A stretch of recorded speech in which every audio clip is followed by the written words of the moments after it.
Hello students, आज हम आपके लिए एक नया टॉपिक लेके आए हैं जो कि आपके इकाई 1 यानी यूनिट 1 में ख पॉइंट है।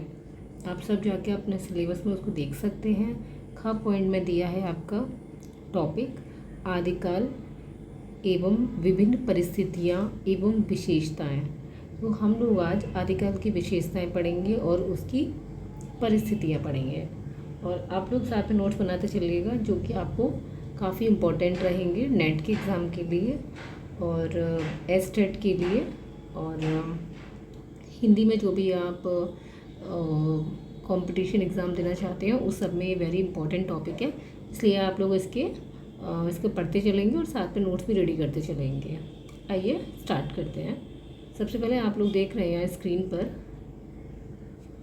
आदिकाल की परिस्थितियाँ, ठीक है। तो हम साथ में आपको बताते चलेंगे कि आपको नोट्स कैसे तैयार करने हैं। तो सबसे पहले आपके सामने एक हेडिंग है आदिकाल राजनीतिक परिस्थिति, ठीक है। राजनीतिक परिस्थिति, आप इसको पॉइंट नंबर 1 डालेंगे और आप लिखना स्टार्ट कर देंगे।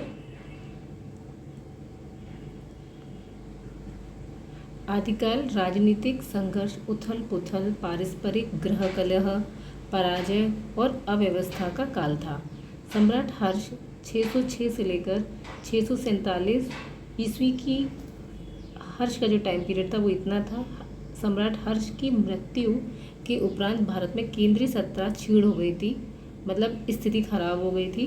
स्वतंत्र राजपूत राजधानियों का उदय, हिंदू शासकों का पारस्परिक युद्ध और आपसी वैमनस्य, गृह कलह, विघटन इत्यादि के कारण सर्वत्र अशांति, मतलब हर तरफ अशांति थी और अराजकता का माहौल था। इस युग में राजनीतिक एकता एवं राष्ट्रीय भावना का लोप हो गया था।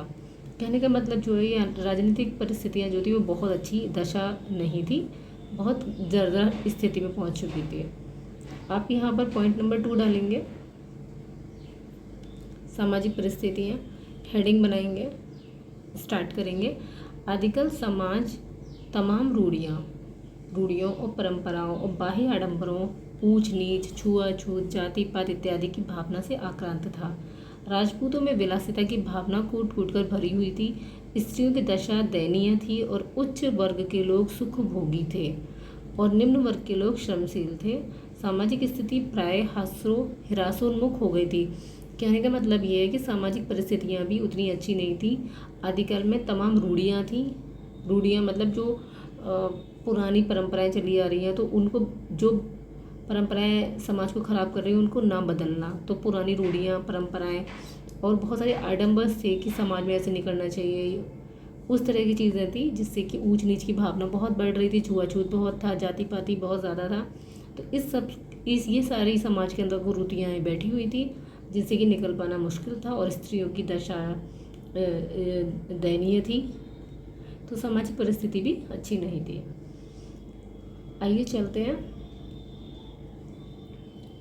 थर्ड परिस्थिति, धार्मिक परिस्थिति। धार्मिक परिस्थिति में देखते हैं कि क्या स्थिति थी। तो आप यहाँ पर थर्ड पॉइंट डालेंगे और लिखेंगे धार्मिक परिस्थिति, हेडिंग बनाएंगे। और आदिकाल की धार्मिक परिस्थिति अस्थिर थी, ठीक है, अस्थिर थी। इस दौर में शैव, वैष्णव, जैन, बौद्ध धर्म इत्यादि विभिन्न मतों में संघर्ष छिड़ा हुआ था। साधारण जनता का विश्वास मूर्ति पूजा, बहुदेववाद, ध्यान, योग, तंत्र मंत्र, जादू टोना, अंधकार इत्यादि के प्रति बढ़ गया था। पुजारियों में भी धन लोलुपता, अधिकार लोलुपता और विलास प्रियता इत्यादि ने घर कर लिया था। जहाँ एक ओर पुजारी जो होते हैं वो समाज को आईना दिखाते हैं, जबकि यहाँ पर पुजारी कैसे थे, धन लोलुपता, पैसे लेने की भावना जागृत हो गई थी, अधिकार लोलुपता, पोस्ट लेने की कि हमारा अधिकार है, जो वो चाहते थे करना चाहते थे, विलासिता प्रियता मतलब जो मन विलास प्रिय ही रहना चाहते थे। कुल मिलाकर कह सकते हैं कि धार्मिक दृष्टि से आदिकाल अराजकता और स्वेच्छाचार का काल था। अब आइए पॉइंट नंबर 4, साहित्यिक परिस्थिति क्या है, जो कि वेरी इंपॉर्टेंट है क्योंकि हम लोग साहित्य से जुड़े हुए हैं, हम साहित्य की स्टडी कर रहे हैं, इसीलिए साहित्य परिस्थिति ज़्यादा अच्छे से पढ़ना होगा। आदिकाल की साहित्यिक परिस्थिति समृद्ध थी। एक ये पॉजिटिव सिग्नल यहाँ मिला है कि आदिकाल की साहित्यिक परिस्थिति कैसी थी, काफ़ी समृद्ध थी, ठीक है। इस काल में एक और आनंदवर्धन, अभिनवगुप्त, कुंतक, मम्मट, राजशेखर, विश्वनाथ, जयदेव इत्यादि विद्वानों ने संस्कृत साहित्य की समृद्ध परंपरा विकसित की थी। ठीक है, विकसित की थी। तो दूसरी ओर जैन और सिद्ध कवियों ने प्राकृत एवं अपभ्रंश साहित्य की श्रीवृद्धि की थी। उत्तर भारत में मुस्लिम राज्य स्थापित होने के उपरांत उनके राजाश्रित कवियों और शायरों द्वारा विनोदपरक और मनोरंजनात्मक साहित्य रचा गया। आगे है वीर प्रशस्ति मूलक राजस्थान के राजाओं से संबंधित चारण अथवा भाट, ये दोनों चीज़ एक ही होती है, याद रखिएगा। चारण मतलब जो वीरतापूर्ण गीत गाए जाने, राजाओं के जो वीरतापूर्ण गीत गाए जाते थे जिनसे उनके अंदर युद्ध करने की प्रवृत्ति जागृत हो, उसी को भाट कहते थे। इन कवियों की रचनाएं हिंदी साहित्य की अमूल्य निधि हैं। ठीक है, तो आप ये देख रहे हो कि साहित्यिक परिस्थिति जो थी वो काफ़ी अच्छी थी और बाकी परिस्थितियाँ उतनी अच्छी नहीं नज़र आ रही हैं।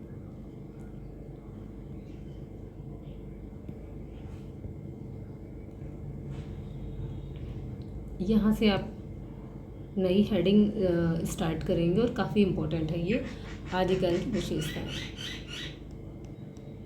ठीक है, आदिकाल की विशेषताएं आप लिखना स्टार्ट करेंगे। भावपक्ष वैशेषिक विशेषताएं, और आपको बताया था हर जगह आपको स्पेस छोड़ना 2-2 3-3 लाइन का। उसके बाद आप हेडिंग डालेंगे वीरता की प्रवृत्ति। पढ़ते हैं, यह आदिकालीन साहित्य की सर्वप्रमुख प्रवृत्ति थी। पृथ्वीराज रासो में चंद बरदाई ने पृथ्वीराज की जिस वीरता, शौर्य, पराक्रम इत्यादि का वर्णन किया है वह अद्भुत है। परमान रासो आल्हा और ऊदल की वीरता के कारण अतियुक्त रचना है। पॉइंट 2, श्रृंगारिकता। वीरता के साथ श्रृंगारिकता की प्रवृत्ति आदिकाल की उल्लेखनीय विशेषता है। इस काल में संयुक्त श्रृंगार का चित्रण अधिक हुआ है। संयुक्त श्रृंगार के वर्णन की दृष्टि से निम्नलिखित उदाहरण बेमिसाल है। क्या क्या है संयुक्त श्रृंगार में? पढ़ते हैं। मनहु कला शशिभान कला 1600 बनिया, कुटिल केश सुदेश पौहुप रचियत पिक्सा।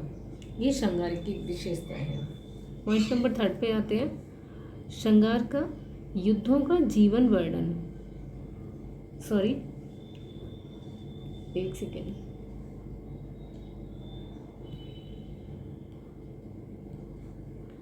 युद्धों का सजीव वर्णन।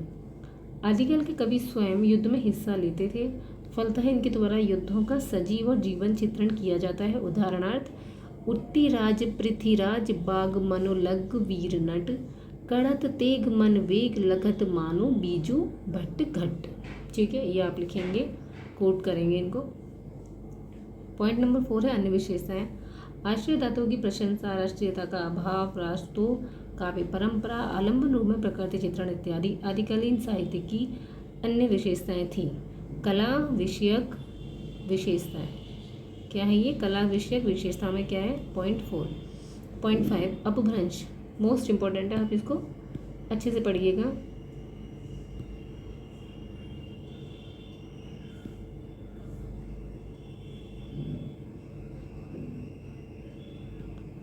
कला पक्ष में हम देखते हैं कि अपभ्रंश, इसका दूसरा नाम क्या है? सिद्ध साहित्य।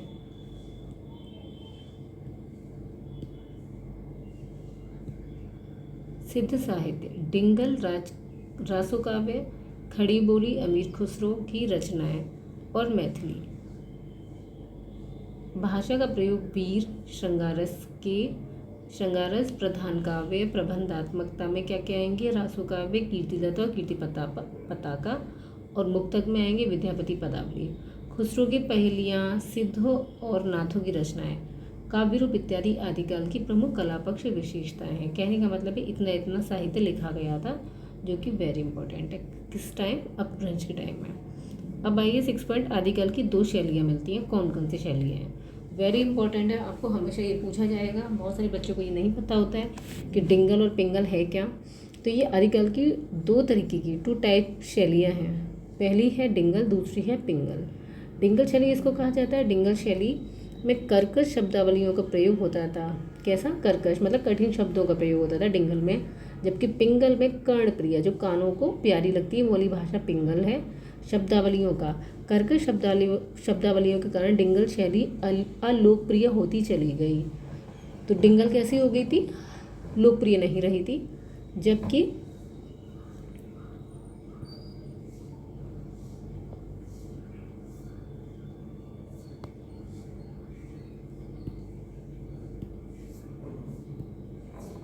कर्णप्रिय शब्दावलियों के कारण पिंगल शैली लोकप्रिय होती चली गई और आगे ये लोकप्रिय हो गई और आगे चलकर इसका ब्रजभाषा में विलय हो गया। ठीक है, बाद में चलकर ये ब्रजभाषा में जाके मिल गई। पॉइंट 7 है, आदिकाल में आल्हा छंद 31 मात्राओं का बहुत प्रचलन था। आल्हा छंद में कितनी मात्राएं थी, 31। ठीक है, और इसका बहुत प्रचलन था। यह वीर रस का प्रसिद्ध छंद था। तो आपको याद रखना होगा वीर रस का प्रसिद्ध छंद कौन सा है, आल्हा। दोहा, रासा, तोमर, नाराज पद्धति, पद्य, टिक्का, अरिल्य इत्यादि छंदों का प्रयोग होता था आदिकाल में। पॉइंट नंबर 8 है, अपभ्रंश में 15 भाषाओं का 15 भाषाओं का क्या था ये, अपभ्रंश भाषा के अंदर 15 भाषाओं का एक चौपुई छंद मिलता है। कौन सा है, चौपुई। दिखा आपको लग रहा है चौपुई मतलब 14 लगेगा आपको, बट ये एक माइनस कर देंगे आप तो ये हो जाएगा 15। ठीक है, तो चौपुई मतलब 14 नहीं है, 15 है। ठीक है, हिंदी ने चौपाई में एक मात्रा बढ़ाकर चौपाई के रूप में इसको अपनाया। ठीक है, हिंदी में चौपाई में एक मात्रा, हमने क्या करा, इस चौपाई में, चौपाई कितना 15 का था ना, इसमें हमने एक मात्रा बढ़ा दी तो हमारा कितना हो जाएगा, चौपाई 16 बोल रहे हैं ना, चौपाई के रूप में इसे अपनाया, अर्थात चौपाई 16 मात्राओं का एक छंद है। तो हमको पता होना चाहिए चौपाई में कितनी मात्रा होती है, 16 मात्रा होती है। ठीक है, चौपाई के साथ दोहा रखने की पद्धति, अगर हम चौपाई प्लस दोहा करेंगे तो इसको क्या बोलेंगे, चौपाई के साथ दोहा रखने की पद्धति कड़वक कहलाती है। क्या कहेंगे इसको, कड़वक। ठीक है, क्या कहेंगे, कड़वक कहलाती है। कड़वक का प्रयोग आगे चलकर भक्ति काल में जायसी और तुलसी ने किया है, मोस्ट इम्पोर्टेंट है।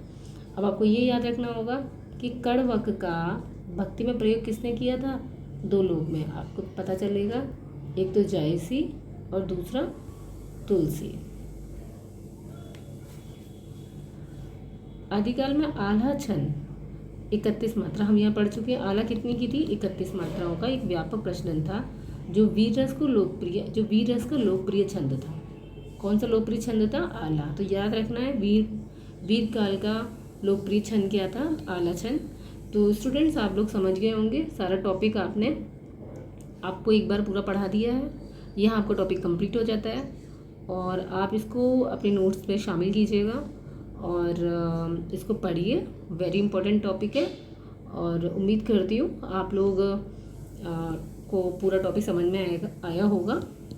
Okay, thank you so much.